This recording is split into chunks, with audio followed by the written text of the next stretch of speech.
독일 교통 전문가의 충격적인 발언에 전 세계가 경악했습니다. 이제 독일은 오만함을 내려놓고 한국의 혁신적인 시스템을 배워야 하는 기점에 섰습니다. 자동차를 세계 최초로 발명한 나라, 독일에서 온 그녀는 초기에는 한국의 도로 인프라를 경시했습니다. 한국의 도로는 유치원 수준인가? 라고 비아냥거렸으나 불과 3분 만에 그녀의 모든 인식은 완전히 뒤바뀌었습니다. 최첨단 독일산 내비게이션이 무력화된 순간 그녀가 목격한 것은 상상을 초월하는 수준이었습니다.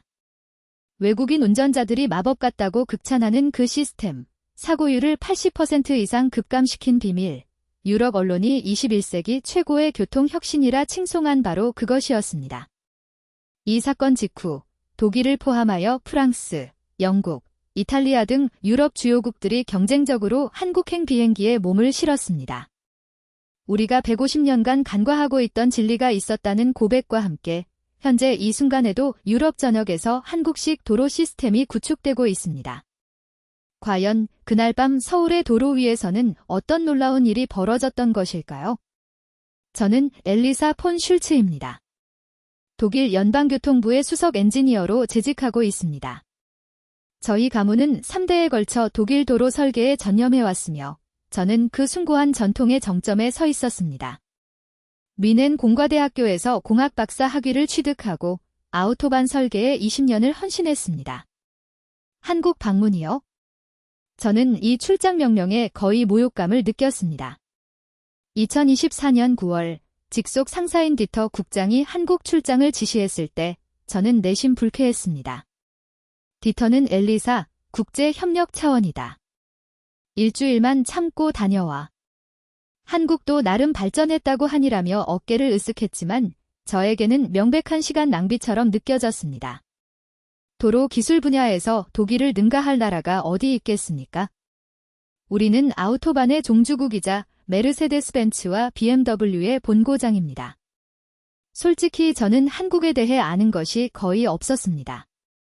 삼성의 갤럭시, K-팝, 김치 정도에 불과했죠. 하지만 도로 기술에 있어서만큼은 독일이 절대적인 권위를 지닌다고 확신했습니다. 저의 할아버지는 아우토반의 초기 설계를 담당하셨고 아버지는 독일 통일 후 동독 지역 고속도로의 현대화를 이끄셨습니다. 그리고 저는 그 유산을 이어받아 유럽 최고의 도로를 건설하고 있었습니다. 출국 전날 저는 동료들과 뮌헨의 유서 깊은 맥주집에서 저녁 식사를 했습니다. 베르너는 비웃으며 말했습니다. 엘리사, 한국에 가서 뭘 볼 게 있겠어? 그냥 관광이나 하고 와. 그는 포르쉐 본사와 협력하여 도로 안전 시스템을 개발하는 팀의 리더였습니다. 카타리나 역시 거들었습니다. 맞아. 아시아 도로는 보나마나 혼잡하고 무질서할 거야. 규칙도 없을 테고. 그녀는 교통신호 체계에 권위 있는 전문가였습니다. 저 역시 그들의 의견에 동조했습니다. 일주일이면 충분해. 형식적으로 둘러보고 우리의 시스템이 얼마나 우수한지 재확인하는 임무일 뿐이야. 사실 저는 이미 보고서의 결론까지 머릿속에 정리해둔 상태였습니다. 독일 시스템의 우월성 재확인과 같은 내용으로 말입니다. 저는 BMW 본사가 위치한 뮌헨에서 태어나고 자랐습니다.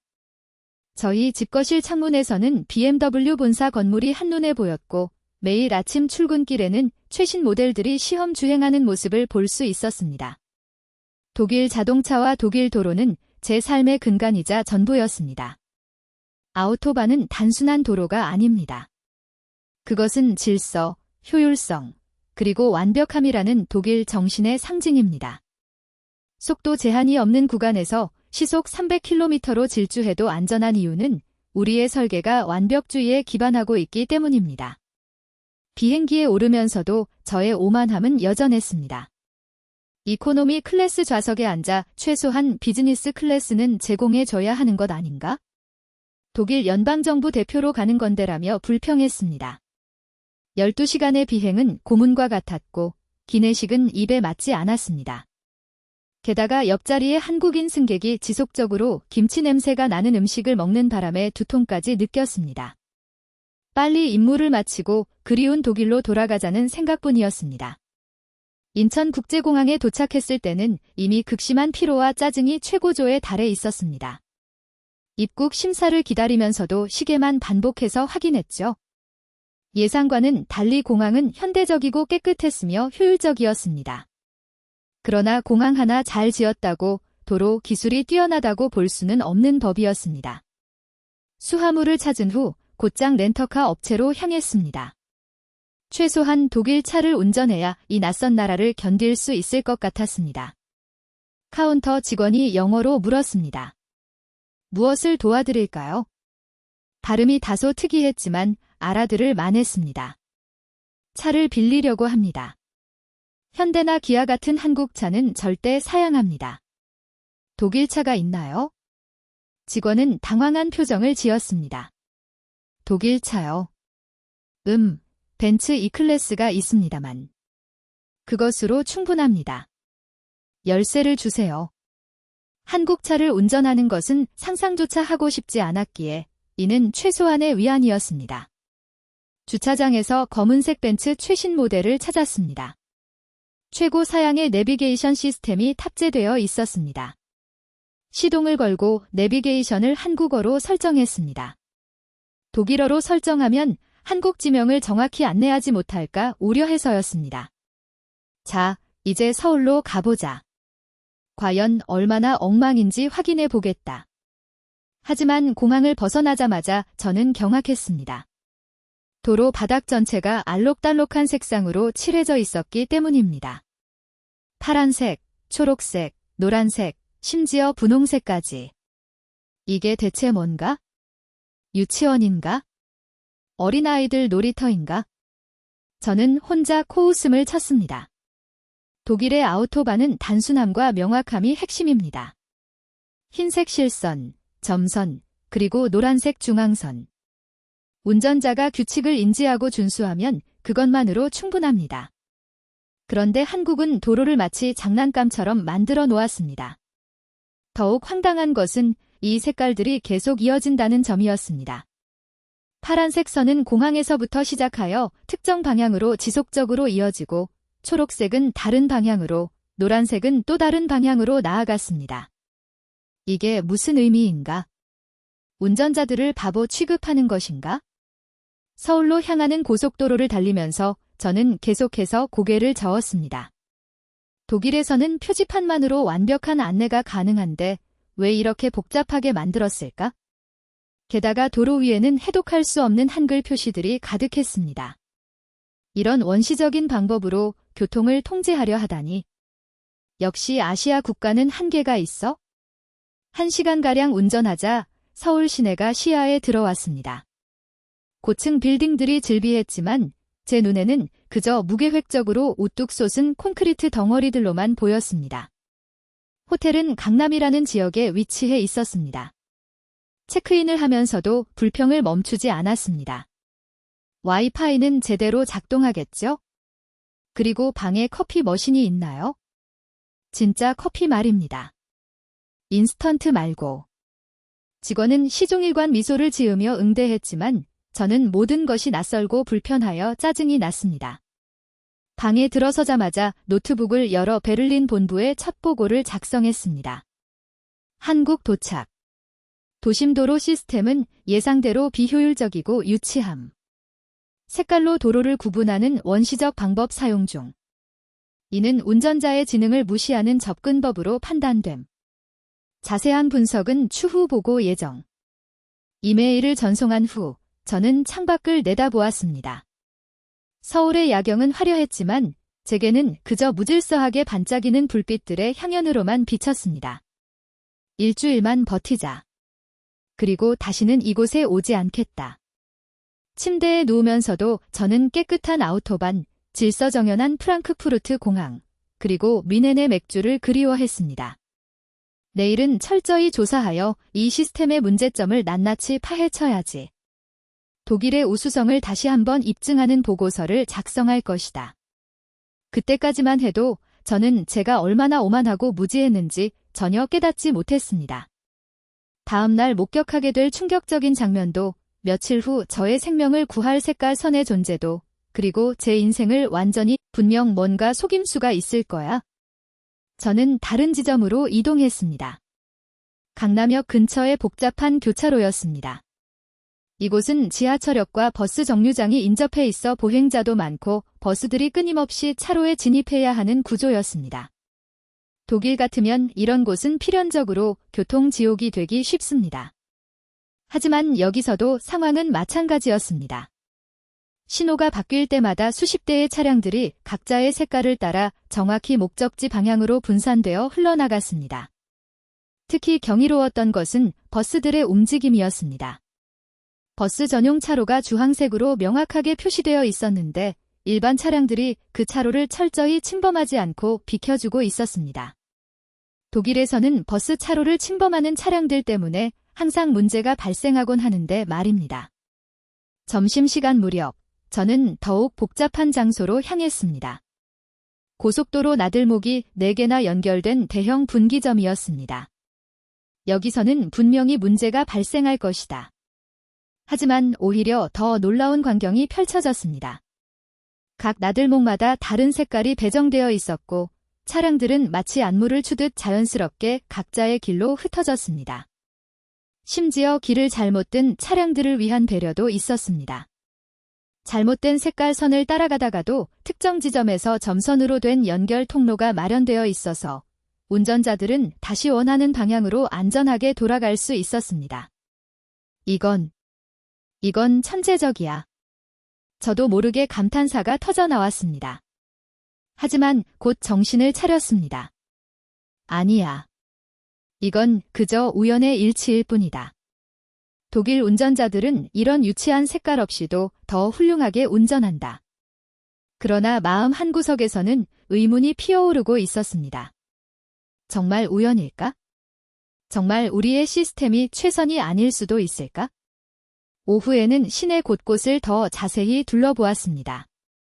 학교 앞, 병원 앞, 대형 쇼핑몰 앞. 어디를 가든 색깔 유도선이 있었고 그것들은 각각 다른 의미를 전달하고 있었습니다. 학교 앞은 노란색으로 서행구역을 명시하고 병원 앞은 흰색으로 정숙구역을 알렸으며 쇼핑몰은 다양한 색상으로 주차장 입구를 구분하고 있었습니다. 저녁 무렵 호텔로 돌아오면서 저는 혼란스러웠습니다. 제가 평생 믿어왔던 독일식 시스템과는 완전히 다른 접근 방식이었지만 분명히 그 효과는 명확했습니다. 하지만 이건 너무 단순해. 진정한 선진 시스템은 더 복잡하고 정교해야 하는 것 아닌가? 그날 밤, 저는 베를린 본부에 보낼 보고서를 쓰려다가 멈췄습니다. 무엇을 써야 할지 알 수 없었습니다. 분명 비판하기 위해 왔는데 비판할 근거가 마땅치 않았습니다. 대신 인터넷으로 한국의 교통사고 통계를 검색했습니다. 이건 분명 조작된 수치일 거야. 하지만 여러 국제기구의 검증 자료들도 동일한 결과를 보여주었습니다. 한국의 복잡한 도심교차로 사고율이 유럽 주요 도시들보다 현저히 낮았습니다. 특히 색깔 유도선 설치 전후를 비교한 자료를 보고 저는 할 말을 잃었습니다. 평균 40%의 사고 감소율.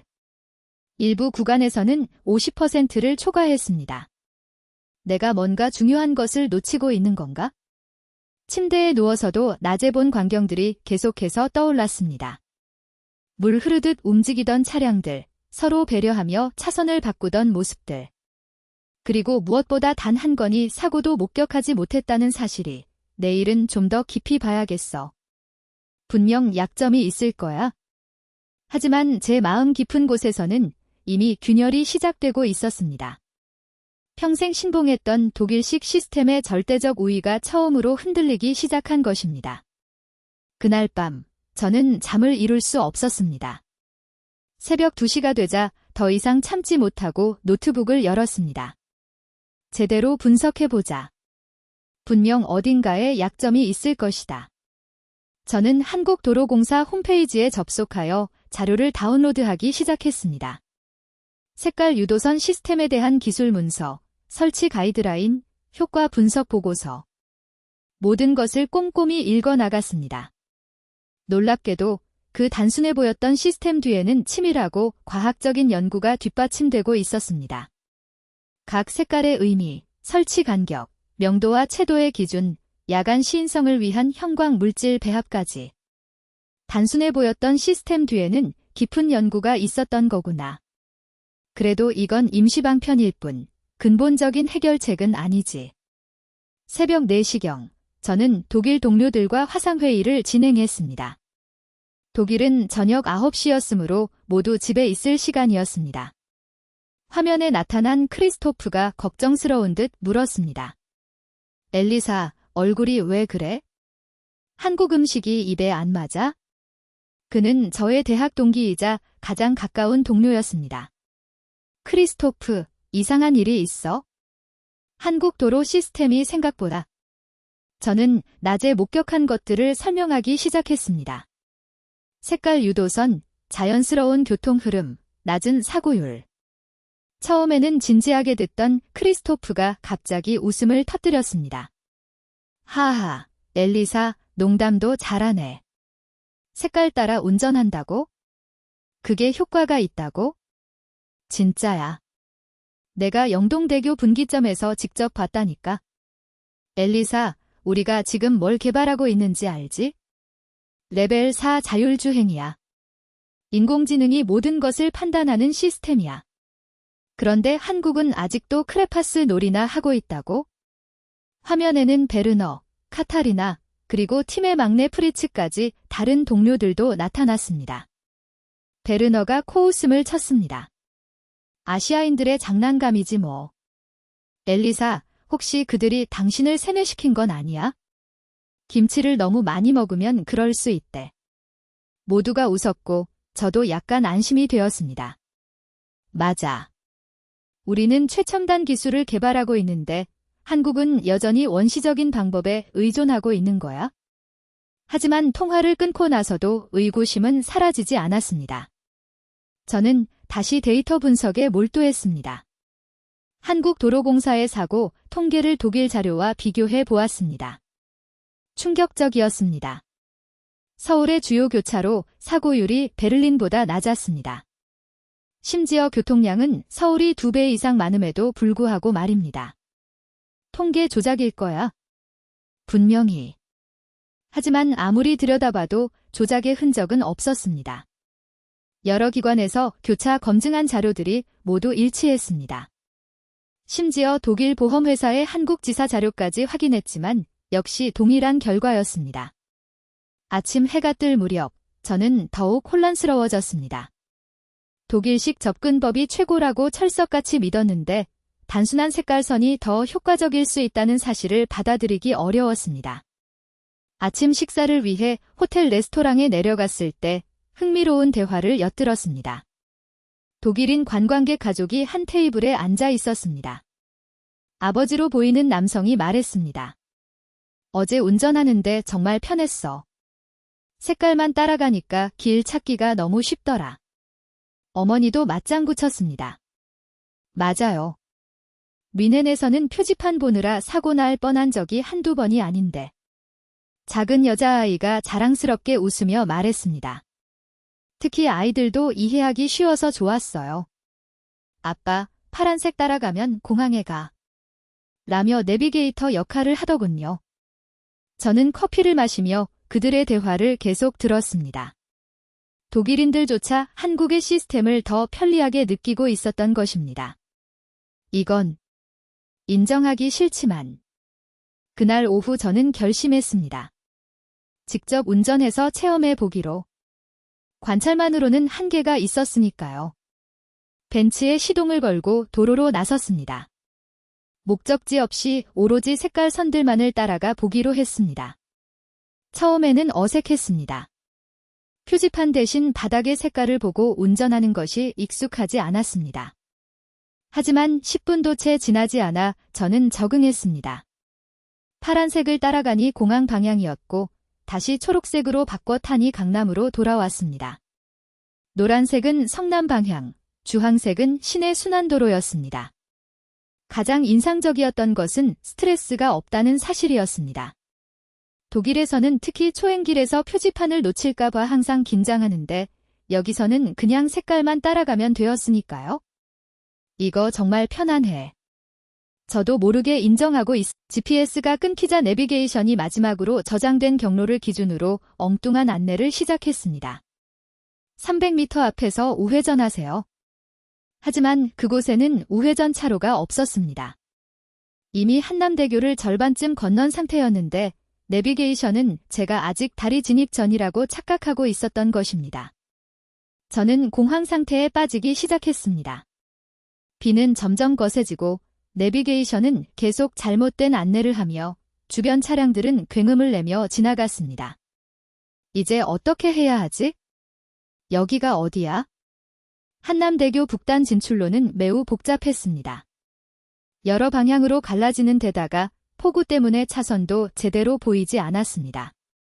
이대로 가다가는 대형 사고를 피할 수 없겠다. 공포가 밀려왔습니다.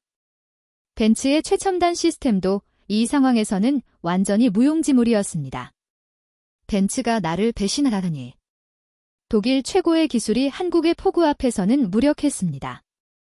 바로 그때였습니다. 희미하게 빨간색 선이 시야에 들어왔습니다. 빗물에 젖은 도로 위에서도 선명하게 빛나는 빨간색 유도선이었습니다. 뭐지? 저 빨간 선은? 그때 옆 차선에서 누군가 창문을 내리고 필사적으로 수신호를 보냈습니다. 비를 맞으면서도 저를 향해 소리쳤습니다. 빨간 선. 빨간 선 따라가세요. 저는 선택의 여지가 없었습니다.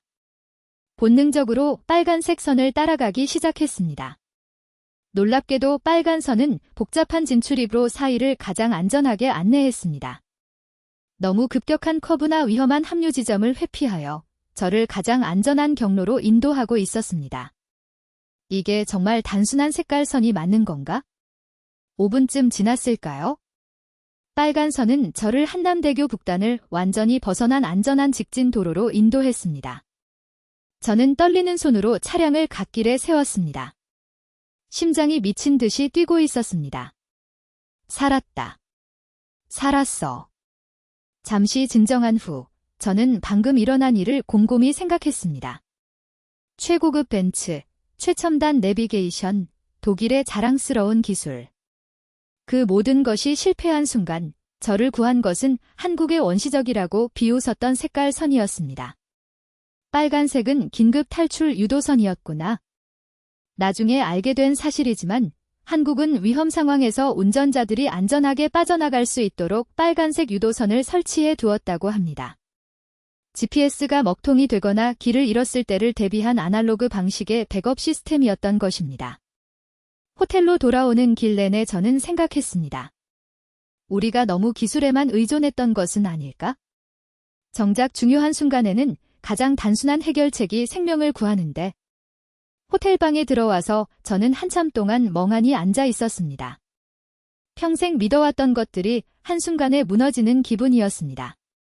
그날 밤 저는 벤츠 본사에 보낼 리포트를 쓰려다가 멈췄습니다. 문제는 벤츠가 아니야. 문제는 우리가 생각하지 못한 무언가에 있다. 대신 저는 일기장을 꺼냈고 솔직하게 적었습니다. 오늘 밤 독일의 자존심이 무너졌다. 하지만 동시에 새로운 깨달음을 얻었다. 진정한 기술은 복잡함이 아니라 단순함에 있을지도 모른다. 내일은 한국 시스템을 편견 없이 열린 마음으로 제대로 이해해 봐야겠다. 창밖을 보니 비가 그쳐 있었습니다. 도로 위의 색깔선들이 가로등 불빛에 반짝이고 있었죠. 처음으로 그것들이 아름답게 보였습니다.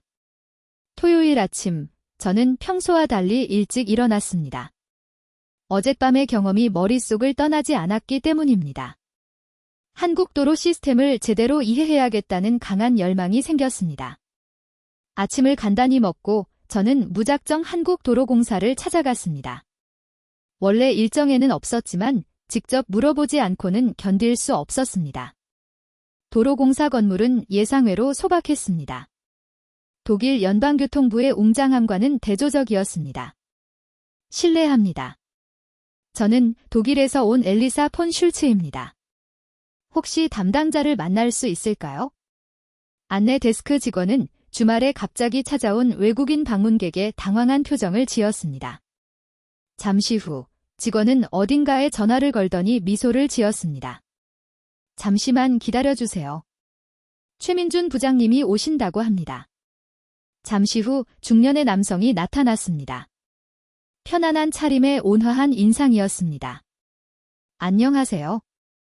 엘리사 박사님. 저는 최민준입니다. 독일에서 오셨다고 들었습니다. 그가 제 이름을 알고 있다는 사실에 놀랐습니다.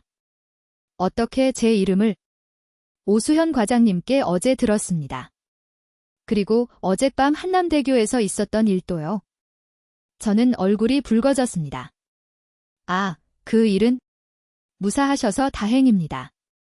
커피 한잔 하시면서 이야기하시죠. 최 부장의 사무실은 더욱 소박했습니다. 화려한 장식 대신 벽에는 아이들이 그린 듯한 도로 그림들이 가득했습니다. 저 그림들은 매년 어린이 교통안전 그림대회를 해요. 수상작들을 걸어놨죠. 최 부장이 커피를 건네며 말했습니다. 어제 빨간 선 덕분에 무사하셨죠? 네, 정말 감사합니다. 그런데 어떻게 그런 시스템을 만들 생각을 하셨나요? 저는 처음으로 겸손하게 질문했습니다. 최 부장은 잠시 생각하더니 천천히 입을 열었습니다. 엘리사 박사님, 독일 분들은 운전자를 교육시키려 하시죠. 그럼요. 운전자가 규칙을 완벽히 알고 지켜야. 최 부장이 저를 부드럽게 끊었습니다. 하지만 우리는 다릅니다. 우리는 운전자를 가르치지 않고 도와줍니다. 무슨 의미인가요? 도심 도로는 시험장이 아닙니다. 사람은 실수할 수 있고 길을 잃을 수도 있죠. 색깔 유도선은 그런 실수를 예방하고 실수하더라도 바로잡을 수 있도록 도와주는 장치입니다.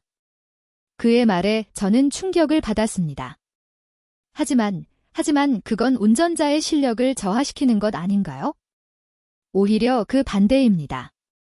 스트레스를 받지 않고 편안하게 운전할 수 있으니 더 안전하죠. 최 부장이 물었습니다.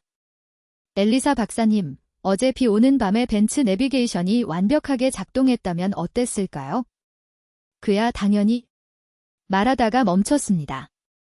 내비게이션이 작동했어도 폭우 속에서 복잡한 안내를 이해하기는 어려웠을 것입니다. 최 부장은 계속 설명했습니다. 색깔은 본능적입니다. 빨간색을 보면 위험이나 긴급 상황을 떠올리죠. 파란색은 안정, 초록색은 안전. 이건 교육이 필요 없는 인간의 본능이에요. 하지만 이건 너무 단순하지 않나요? 최 부장은 진지하게 말했습니다. 가장 좋은 해결책은 가장 단순한 해결책입니다. 삼성 스마트폰이든 아이폰이든 80세 할머니든 8살 아이든 한국인이든 독일인이든 누구나 색깔은 구분할 수 있으니까요. 저는 말을 잃었습니다. 그는 계속 이어갔습니다. 독일 아우토반은 정말 훌륭합니다. 저도 유학 시절 많이 달려봤어요. 하지만 그것은 독일인을 위한 도로 아닌가요? 독일어를 읽을 수 있고 독일 교통 규칙을 아는 사람들을 위한. 그 말이 제 가슴에 깊숙이 박혔습니다. 정말 그랬으니까요. 한국에는 다양한 나라에서 온 사람들이 있습니다. 동남아시아 노동자들, 중국 관광객들, 미군들, 그리고 엘리사 박사님 같은 유럽 방문객들도요. 그들 모두를 위한 도로가 필요했습니다. 그래서 색깔을 사용한 것입니다. 언어가 달라도, 문화가 달라도 색깔은 같으니까요. 저는 창밖을 바라보았습니다. 토요일 오전인데도 도로에는 차량들이 꽤 다니고 있었고 모두가 색깔선을 따라 자연스럽게 움직이고 있었습니다. 최 부장님, 혹시 통계 자료를 좀 더 자세히 볼 수 있을까요? 물론이죠. 최 부장은 서류철을 꺼냈습니다. 색깔 유도선 설치 전후의 상세한 비교 자료였습니다. 이 구간을 보십시오. 인천공항 고속도로 합류 지점인데 예전에는 외국인 렌터카 사고가 월 평균 12건이었습니다. 지금은 2건, 83% 감소했죠. 그것도 교통량은 오히려 늘었는데 말입니다. 숫자들이 모든 것을 명확하게 말해주고 있었습니다. 그런데 왜 유럽에서는 이런 시도를 하지 않았을까요? 제가 조심스럽게 물었습니다. 너무 유치하다. 국제적 망신이다. 선진국이 이런 것을 한다고 비웃을 것이다. 독일에서도 그렇게 생각했을 거예요. 제가 솔직하게 말했습니다. 하지만 우리는 계속했습니다. 왜냐하면 최 부장이 또 다른 사진을 꺼냈습니다. 한 할머니가 색깔선을 보며 웃고 있는 모습이었습니다. 이 할머니가 말씀하셨어요. 70년 만에 처음으로 무서워하지 않고 운전했다고. 색깔만 따라가면 되니까 표지판을 읽느라 조급해하지 않아도 된다고. 와. 그리고 가장 놀라운 건 외국인들의 반응이었습니다. 베트남 노동자, 중국 관광객, 필리핀 간병인. 한글을 몰라도 색깔은 알거든요. 저는 깊이 감동받았습니다. 이것은 단순한 아이디어가 아니라 인간에 대한 깊은 철학이 담긴 혁신이었던 것입니다. 최 부장은 현우의 최근 사진을 보여주었습니다. 그 아이는 지금 대학생이 됐어요. 교통공학을 전공하고 있죠. 훤칠한 청년이 색깔 유도선 앞에서 웃고 있었습니다. 매년 부모님 기일에 여기에 와요. 자기 그림이 수많은 생명을 구했다는 걸 아니까요. 그때마다 말해요. 엄마, 아빠가 하늘에서 기뻐하실 거예요라고. 저는 눈물이 날 것 같았습니다. 이게 진짜 혁신이네요.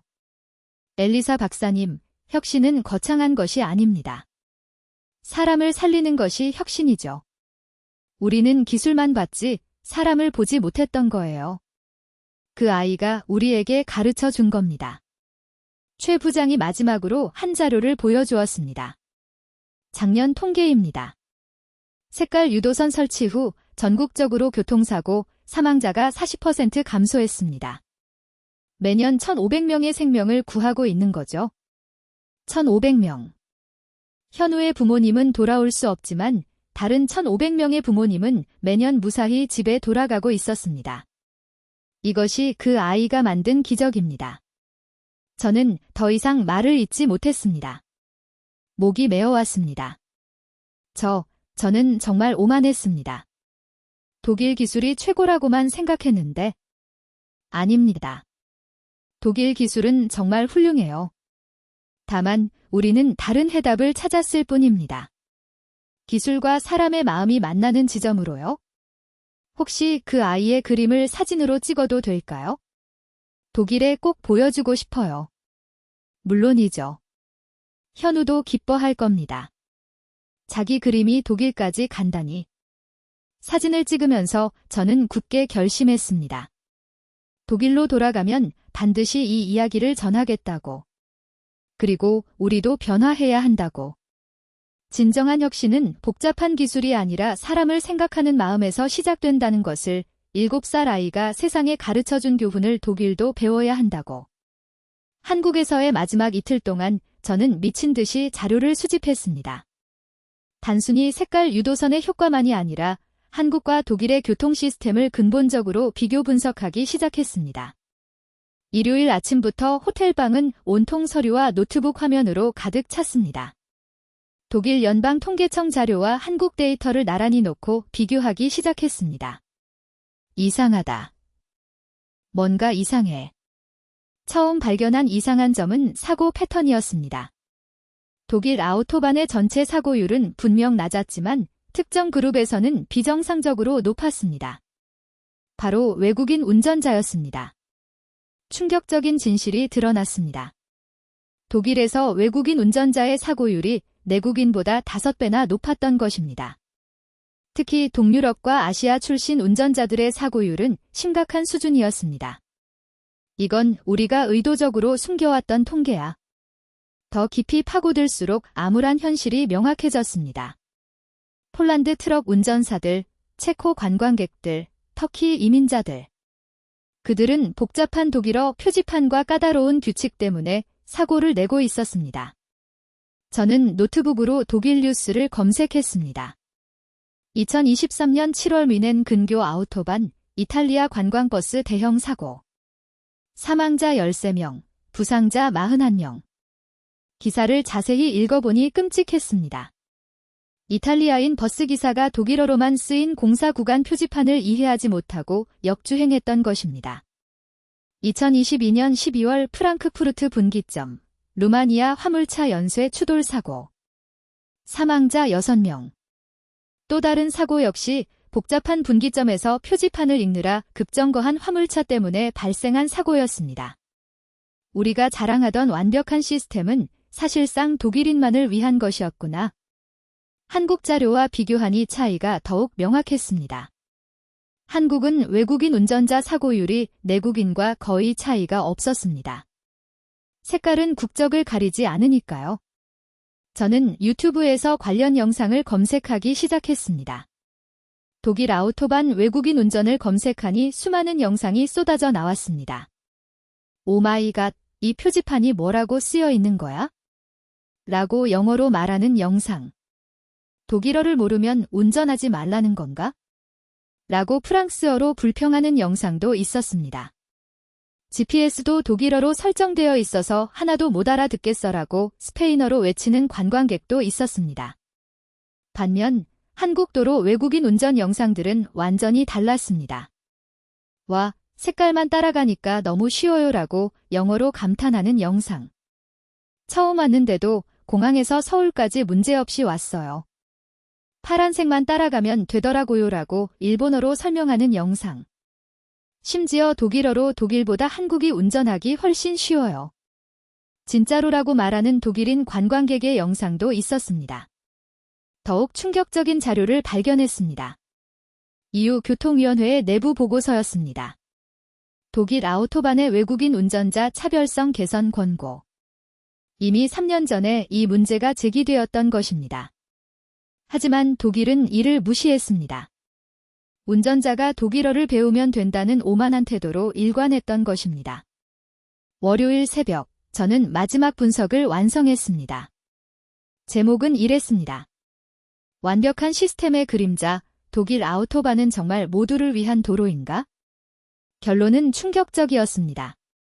독일의 낮은 사고율은 사실상 독일인만의 통계였던 것입니다. 외국인과 이민자들의 높은 사고율은 의도적으로 분리 집계되어 있었습니다. 진짜 선진국은 자국민만 안전한 나라가 아니라 그 나라를 찾는 모든 사람이 안전한 나라다. 최 부장의 말이 계속 맴돌았습니다. 저는 깨달았습니다. 우리가 만든 시스템은 배타적이었던 것입니다. 독일어를 할 줄 알고 독일 문화를 이해하고 독일식 사고방식을 가진 사람들만을 위한 시스템. 반면 한국은 포용적이었습니다. 언어를 몰라도 문화가 달라도 처음 온 사람도 안전하게 운전할 수 있는 시스템. 이것이 진짜 차이구나. 월요일 오후 인천공항으로 향하면서 저는 결심했습니다. 독일을 바꿔야 해. 우리도 모두를 위한 도로를 만들어야 해. 하지만 그것이 얼마나 어려운 일인지는 독일에 돌아가서야 알게 되었습니다. 비행기 안에서 저는 보고서를 다시 정리했습니다. 이번에는 비판이 아니라 구체적인 제안이었습니다. 한국의 색깔 유도선 시스템 도입 제안, 포용적 도로 인프라 구축을 위하여 12시간의 비행시간 동안 저는 독일을 어떻게 설득할지 전략을 짜기 시작했습니다. 뮌헨 공항에 도착한 것은 화요일 아침이었습니다. 독일 땅을 밟는 순간 묘한 기분이 들었습니다. 일주일 전과는 완전히 다른 시각으로 모든 것이 보였습니다. 공항에서 시내로 가는 길, 아우토반의 표지판들이 새삼다르게 보였습니다. 온통 독일어로만 가득한 외국인에게는 불친절한 안내들. 정말 우리가 이렇게 폐쇄적이었구나. 수요일 아침, 드디어 연방교통부 정기회의가 열렸습니다. 저는 한국 출장 보고를 하게 되어 있었습니다. 회의실에는 고위 간부들이 모두 모여 있었습니다. 하인츠 부장, 프리드리 차관, 그리고 각 부서장들까지. 하인츠 부장이 여유롭게 물었습니다. 자, 엘리사, 한국은 어땠나? 우리가 예상한 대로였겠지? 모두가 형식적인 보고를 기대하고 있었습니다. 저는 심호흡을 하고 프레젠테이션을 시작했습니다. 한국 출장 보고를 시작하겠습니다. 처음 5장의 슬라이드는 무난했습니다. 한국의 교통 현황, 도로 인프라 등 일반적인 내용이었죠. 하지만 6번째 슬라이드부터 분위기가 심상치. 저는 경찰서를 찾아다니며 자료를 수집하기 시작했습니다. 처음에는 비협조적이었지만 연방교통부 신분증을 제시하니 마지못해 협조했습니다. 2주 동안 밤을 새워가며 데이터를 분석했습니다. 결과는 충격적이었습니다. 옥토버 페스트 기간 동안 외국인 렌터카 사고가 평소보다 300% 증가했습니다. 특히 아우토반 진입로와 복잡한 교차로에서 사고가 집중되었습니다. 더 구체적인 증거가 필요해. 저는 소셜미디어를 뒤지기 시작했습니다. 페이스북, 인스타그램, 유튜브. 독일 운전지옥 해시태그로 검색하니 수천 개의 게시물이 나왔습니다. 독일 표지판 읽기 불가능. 결국 사고 냈음. GPS도 독일어로만 나와서 포기. 택시 탐. 아우토반에서 길 잃고 1시간 헤매. 공포의 경험. 반면 한국도로사랑 태그의 게시물들은 정반대였습니다. 색깔만 따라가면 오케이, 너무 쉬워요. 한국 운전 첫날인데 공항에서 부산까지 무사히 도착. 독일보다 한국이 100배 운전하기 쉬움. 진심. 특히 인상적인 영상을 발견했습니다. 한국계 독일인 가족이 찍은 비교 영상이었습니다. 여러분 보세요. 이게 독일 아우토반입니다. 표지판 좀 보세요. 독일어를 모르면 어디로 가야 할지 전혀 모르겠죠. 다음 장면은 한국이었습니다. 그런데 한국은 보세요. 파란색만 따라가면 공항이에요. 얼마나 쉬워요. 영상은 10만 뷰를 넘어섰고 댓글은 대부분 공감이었습니다. 저는 이런 자료들을 모아 보고서를 작성했습니다. 그리고 용기를 내어 독일 언론사에 제보했습니다. 처음 연락한 곳은 슈피겔 온라인이었습니다. 안녕하세요. 저는 연방교통부의 엘리사 폰 슐츠입니다. 독일 도로 시스템의 문제점에 대한 제보가 있는데요. 기자는 처음에는 시큰둥했지만 자료를 보내자 태도가 바뀌었습니다. 이거 진짜예요. 외국인 사고율이 이렇게 높다고요? 일주일 후 슈피겔 온라인 메인에 기사가 실렸습니다. 독일 도로의 불편한 진실, 외국인에게는 지옥인 아우토반. 기사는 폭발적인 반응을 일으켰습니다. 하루 만에 댓글이 1000개가 넘었습니다. 드디어 누군가 이 문제를 제기했네요. 작년에 독일 운전하다가 사고 날 뻔했어요. 표지판이 너무 복잡해서. 한국 다녀왔는데 정말 색깔 유도선 최고였어요. 독일도 도입했으면. 여론이 들끓자 다른 언론사들도 관심을 갖기 시작했습니다.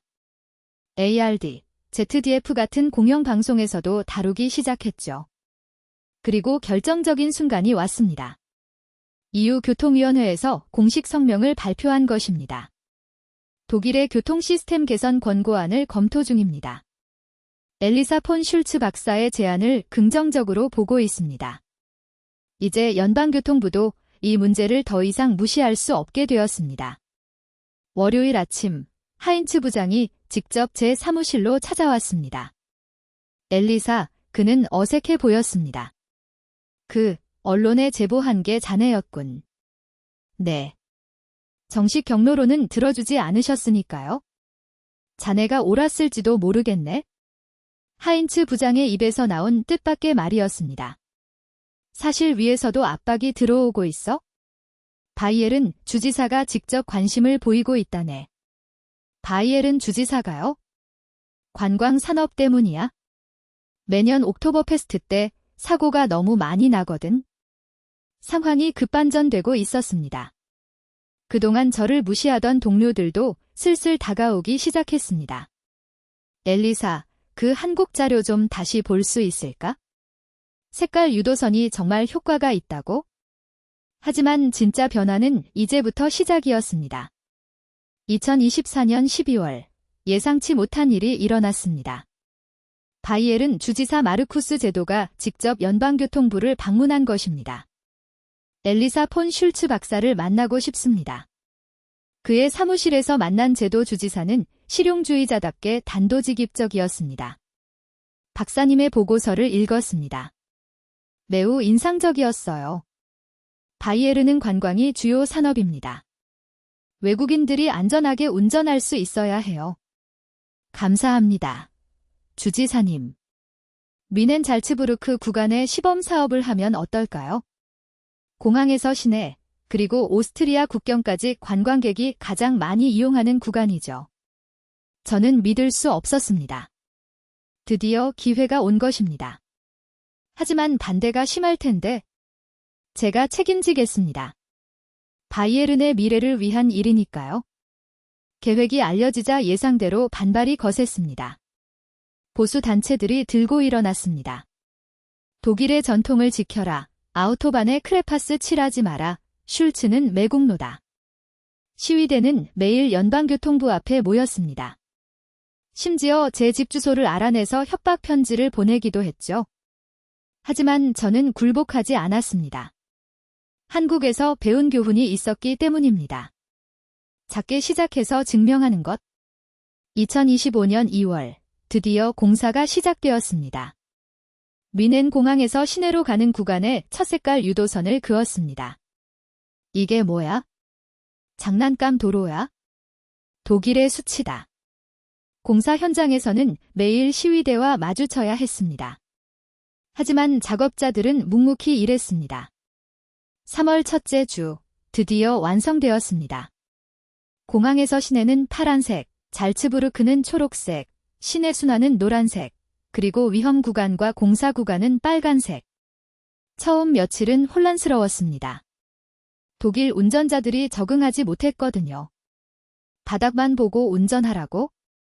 이 정도도 필요하면 운전하지 말아야 해. 하지만 일주일이 지나자 변화가 나타났습니다. 이거 은근히 편한데? 색깔 따라가니까 표지판 안 봐도 되네. 특히 외국인 관광객들의 반응이 폭발적이었습니다. 오 마이 갓. 드디어 독일이 관광객을 배려하기 시작했어라고 영어로 감탄하는 사람들이 많았습니다. 뮌헨 공항에서 호텔까지 길 안 잃고 왔어요. 기적이에요라고 프랑스어로 외치는 관광객도 있었습니다. 독일 운전 10년 만에 처음으로 편안했어요라고 이탈리아어로 말하는 사람도 있었습니다. 결정적인 것은 통계였습니다. 3개월 후 발표된 자료에 따르면 해당 구간의 사고가 35% 감소했습니다. 특히 외국인 운전자 사고는 58%나 줄었습니다. 더 놀라운 것은 경제 효과였습니다. 공항 렌터카 업체들의 매출이 20% 증가했습니다. 그동안 운전이 무서워서 택시만 타던 관광객들이 렌터카를 이용하기 시작한 것입니다. 엘리사, 자네가 옳았어.